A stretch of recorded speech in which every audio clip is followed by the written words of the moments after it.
Hello, church. Hope you are doing well. Hope things are going well in your life.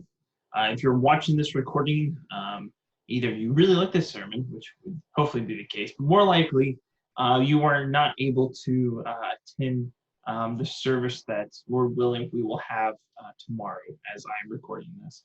So here is a recording of the sermon that I'm going to do at the service tomorrow. Hopefully by next Sunday, the 31st, we will have a live stream where you will be able to watch the entire service through a link that we send you or whatever way we design for you to view that experience.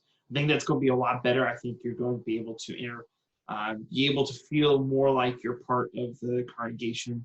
I know that some of you are older or have underlying conditions or dealing with sickness, or maybe you just got the common cold, you're not able to attend with us. So hopefully this will allow you to participate, to be with your fellow brothers and sisters of Christ, even though we cannot see you in flesh and blood. You can kind of help see us and participate in that worship. So we're working on that. We're working diligently on that. Dave is helping me a lot. Dave McCoy is helping me a lot. I'm glad that we have him, someone that can help me with the technology side of things. So that hopefully will be set up next week. But until then, hopefully this recording is something that will help you and that will lift you up spiritually. What would Jesus do? WWG is an acronym for What Would Jesus Do? This sentiment has been a way that people make decisions in one's life in the same way that Jesus would. The phrase, what would Jesus do, was coined by Reverend Charles Sheldon, a Congregationalist church minister in Topeka, Kansas in 1886. Sheldon preached a series of sermons posing moral dilemmas, and ending those sermons with the question, what would Jesus do? The next week, Sheldon would answer these questions, his sermons taking the form of cliffhanger series. In 1896, Sheldon collected these sermons in his book, named In His Steps, What Would Jesus Do? And then in 1989, a youth minister in Holland, Michigan, named Janie Tinkerberg, read Sheldon's book. She was so taken with the phrase, what would Jesus do, that she came up with the acronym WWJD and designed the friendship bracelets for youth to wear as a reminder to make moral decisions. The idea spread, and today one may find WWJD emblazoned on mugs, t-shirts, jewelry, and more. It's really one of the oldest questions in our time period. It goes back, as I said, back to the mid to late 1800s. And it's became more popular in the last part of the 21st century. It is a very old question, but it's a very important question, present question. Recently, I've been looking and listening, especially since the quarantine and everything happened, been listening to a lot of Bible classes online. And during one of those classes, the teacher said, it's really easy for me to get down, to really to get depressed. And I just asked myself, what would Jesus do? And I thought that was a very good way of looking at our present situation and this, virus kind of landscape, and really in any situation in life. Because really, it's so easy to be overcome with a fear, that get involved in politics, to get involved with the news and conflict between people. And it can be easy to stop thinking like a Christian should, to stop thinking like a Christ-like person should. And I thought it would be good to really reclaim our mind and make sure that we're having a proper perspective and thinking through this crisis in really every stage of our life, every decision that we make, whether we're deciding to move or what house we decide to buy or not buy, or apartment to rent, or how we should handle a certain family crisis, or how we should deal with aging parents. Whatever situation, whatever decision in our life, we need to have the mindset of what would Jesus do? There's a problem with that, though, because we do not know what Jesus would do in these circumstances. I mean, I cannot tell you to go to Matthew 19 and read how Jesus dealt with COVID-1 back in the first century, to see how he dealt with pandemics at that time period and quarantines issued by Caesar. That didn't happen that day. And we don't have a specific account of how he would react to that specific situation. And neither did we have the specific examples of how he dealt with relationship struggles or married life, or how to deal with aging parents, or really a lot of specific things that happen in our life. But what we can look at is look at the stories and the parables, the words, and see how he acted and what he said. What were the principles of his life that guided him through everything that he said and did, no matter the circumstance, no matter the decisions. And we can take those principles, those foundational principles, and apply it to our life and to our decisions, no matter what they are. And so this morning, I want to look at three decisions, three principles that Jesus used in his life to make decisions, to apply into his thinking in different situations, that we should do the same. We need to be thinking, what would Jesus do? And here are three principles I believe that will help us do just that. The first is Jesus would do the will of God. And I would add, he would do the will of God with humanity and all service. He was a servant, and he was very humble. If you look at Philippians chapter 2, verses 5 through 11, we just covered this a few weeks ago, but it just so eloquently puts those words in such great, powerful terms.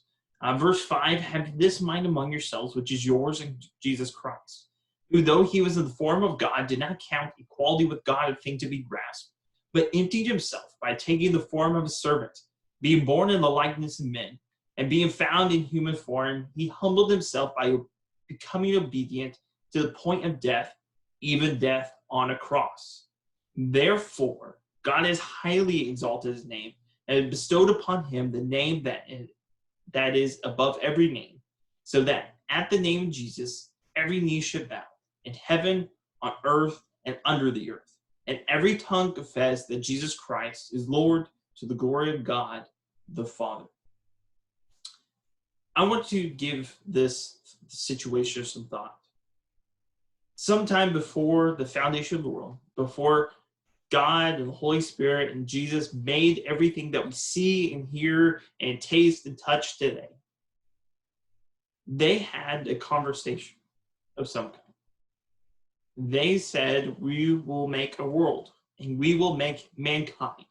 And mankind is going to be different from all the animals that we will make, because mankind will have part of us in them, and it'll have the choice, the free choice of free will, to either love us back or to reject us and sin.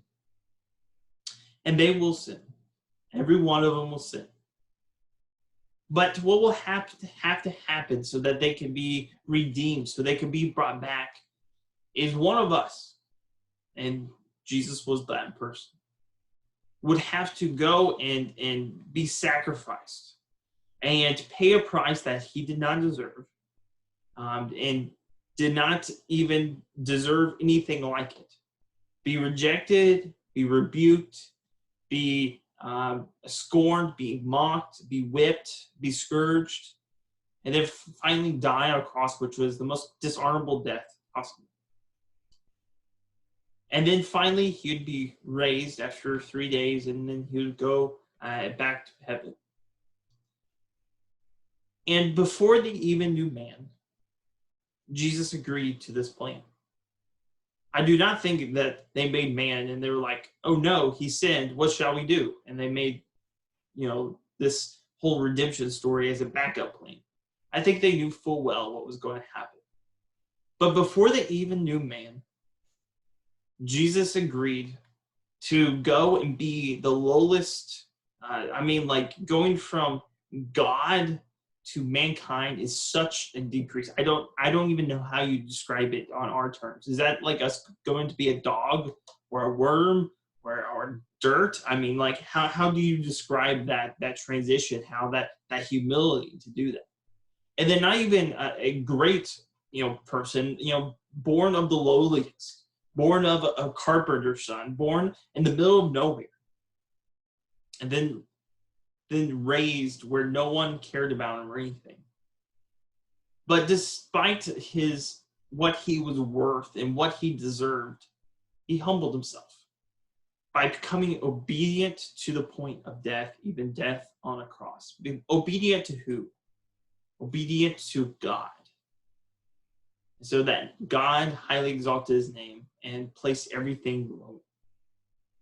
But Jesus on the earth, no matter what time it is, when it was, his entire time here was dedicated to serving God and doing the will of God.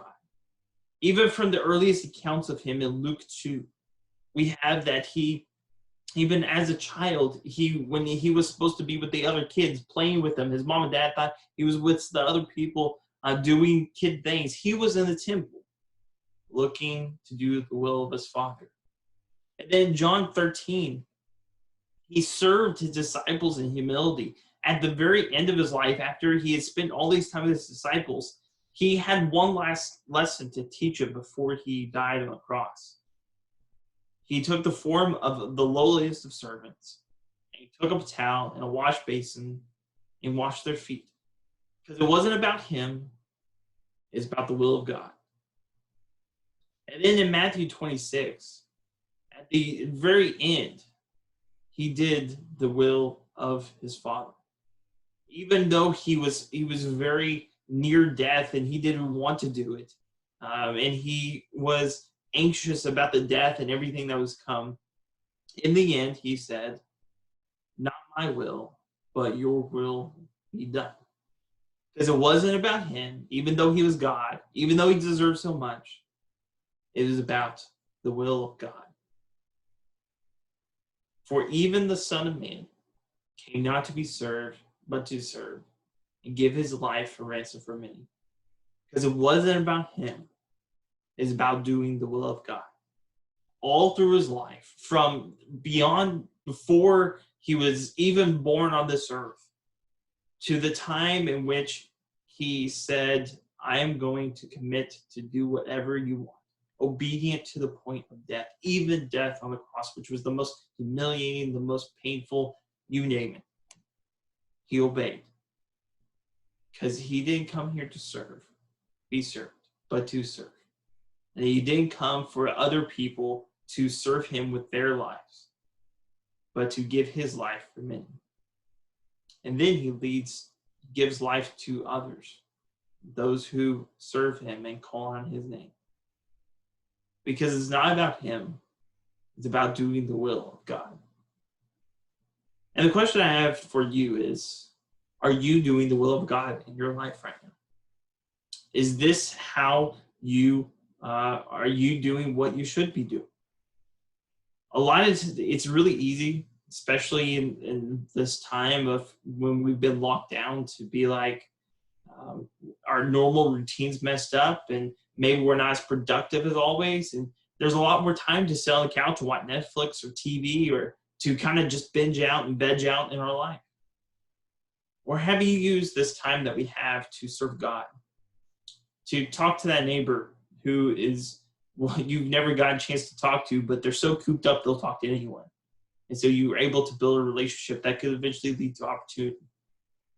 Are you doing the will of God by being the proper example that you should be? Not becoming so frustrated with other people that it leads to anger and other things that we should not be? Are you doing the will of God in your life? Because it's not about you. It's about doing the will of God. If we do that, we'll be doing as Jesus would have us to do. The second principle that guided Jesus' life was Jesus would grow in his relationship with God. What would Jesus do? Second thing he would do is that he would grow in his relationship with God. We can see this throughout his ministry, from the very beginning to the very end. And think how busy he was. Think of how busy Jesus was. Think about how valuable his time was. I forgot the proper name for it, but especially like CEOs and very rich people, when they're making hundreds of thousands of dollars, even millions of dollars, that's their salary. How much that hour is worth to those individuals? How they would gladly let someone else change the oil so that they didn't have to, because they can pay for a change of oil for $60 when they can make $200 an hour because they're just making so much money. Think about how much value the Son of God's time was. It was super valuable. I mean, he went from one place to another. He was constantly on the road. He was constantly serving people. People were constantly bringing their sick. They're constantly wanting to hear him teach. They're constantly wanting things from him, over and over and over again. Think about the stress on his life, the goals that weighed on him. He knew that he needed to get his disciples to a point in which they could introduce the gospel to the world. He's thinking, Peter, dude, like, you really need to get it together. He's got those worries on him. And then just the general exhaustion of going all the time, sun up to sundown.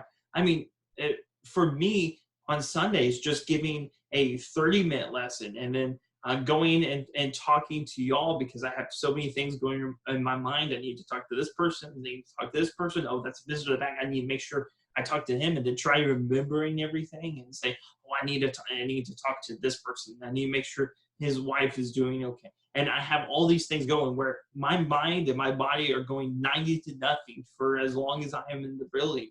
And then afterward, I'm exhausted. But I'm just there for a few hours, much less doing this day after day, hour after hour, week after week, month after month for 3 years. And this is what he did.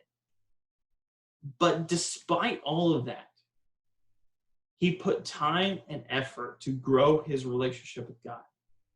What I have a tendency to do is when I get super busy and I have a lot of things going, especially it's for other people, I put myself in backward. I was like, okay, I don't have time for my personal Bible study. I have my time for my prayer life.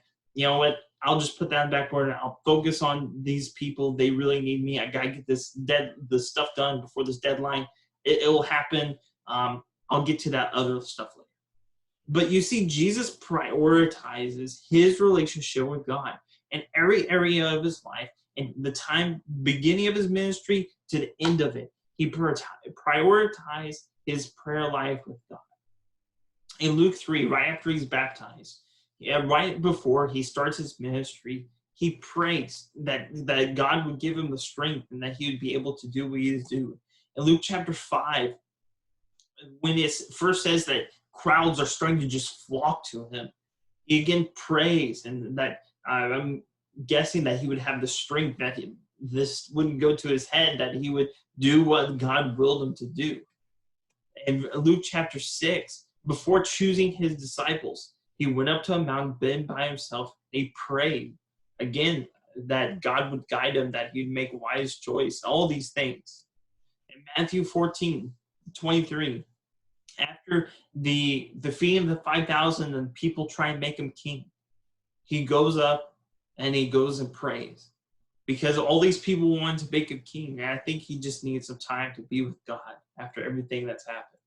Then Matthew 26:36 and John 17, as he's preparing to die. In John 17, he's praying to God that that God would be with his disciples, and that the Holy Spirit would be with them, and that they would prepare him for everything that's to come. And he prayed for us, the fellow Christians that would come afterwards.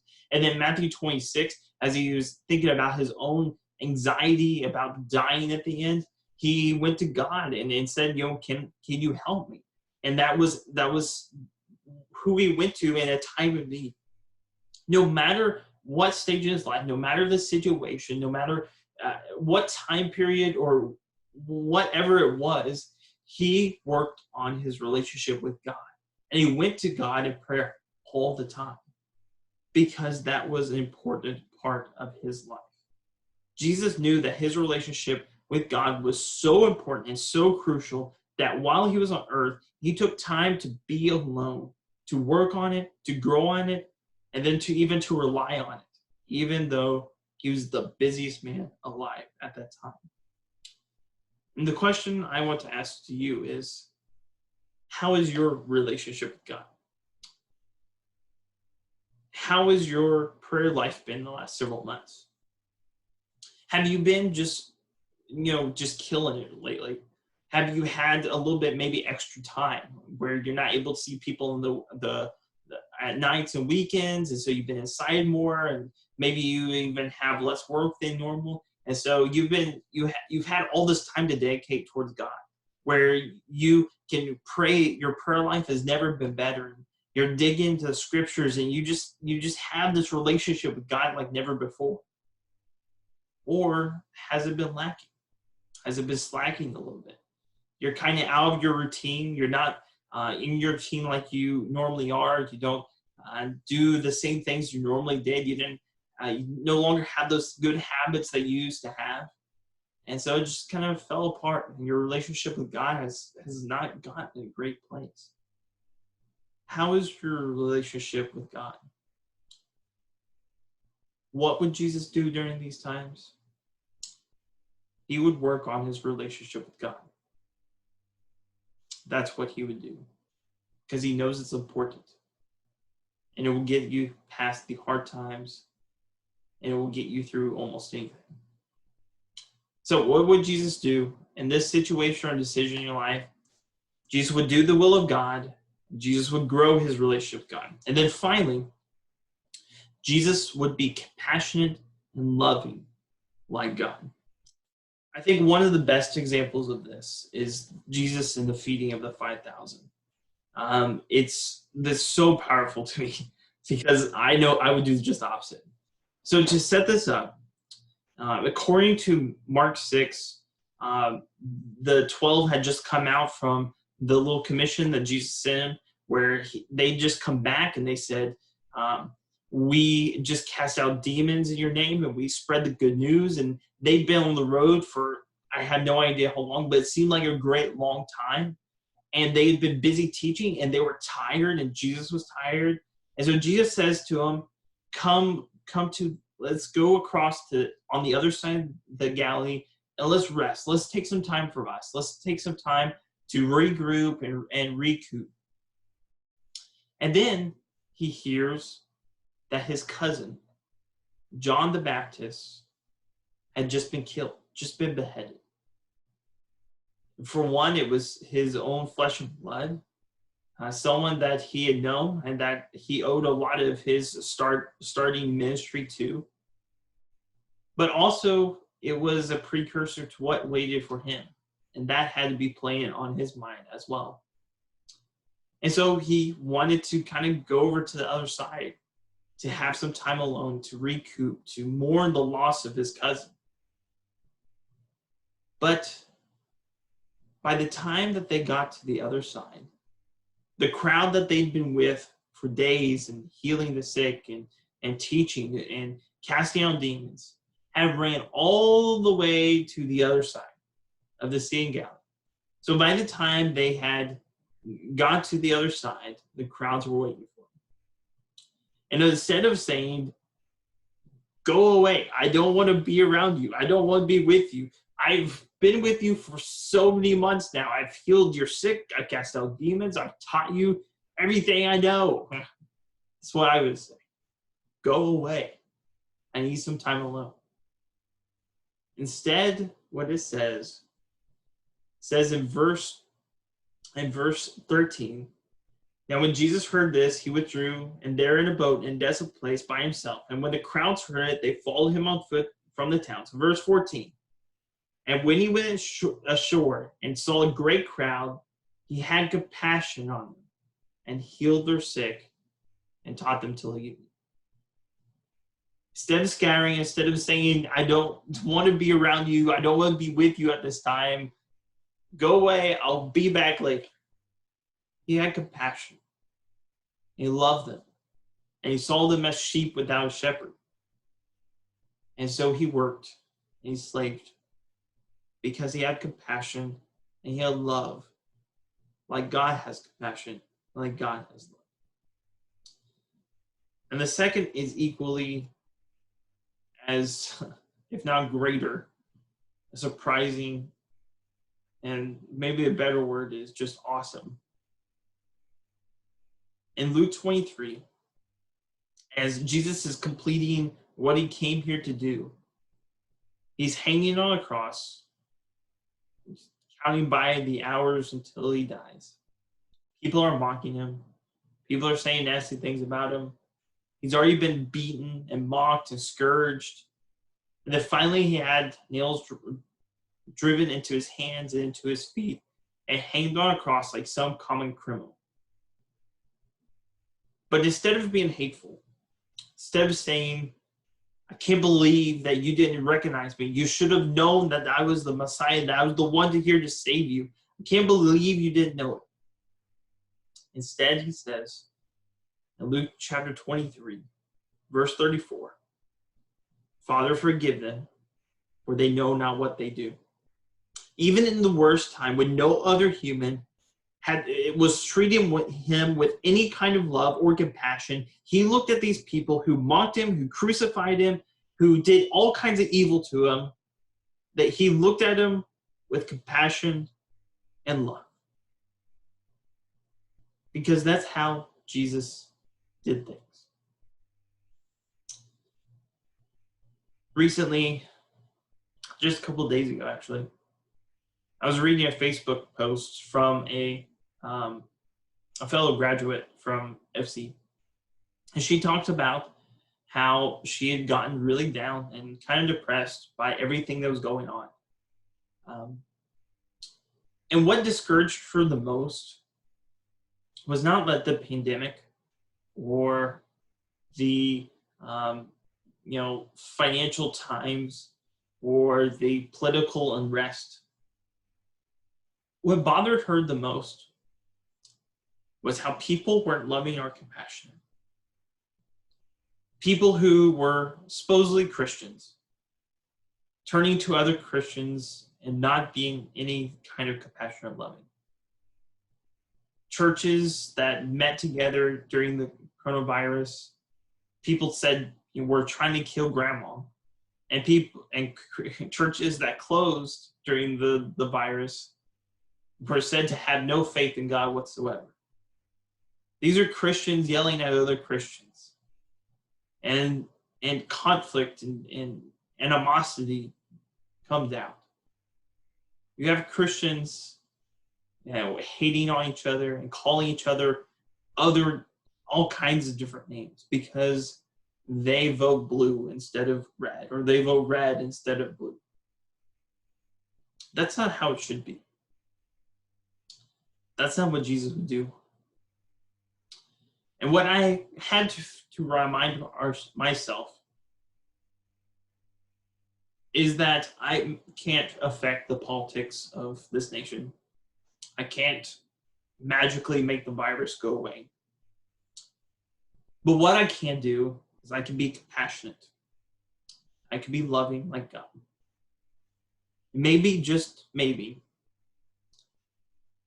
if I am like Jesus and I do what he does, I can make my community and the people I come in contact with, my friends, my brethren, the waitress that waits on me, my associates, the people I come in contact with, maybe I can make their lives just a little bit better. Maybe I can show Jesus' love through my actions. And maybe I can show him what really Jesus would do. So what would Jesus do in the face of a quarantine, of a pandemic, in the face of whatever is coming into life? Whatever decision you have in your life, whatever situation that you may be going through. Jesus would do what the will of God says. Jesus would grow in his relationship with God. And Jesus would be compassionate and loving like God. That is what Jesus would do. And I hope that you're able to apply it to your daily life. I hope you have a wonderful day. And if there's anything I can help you with, just let me know.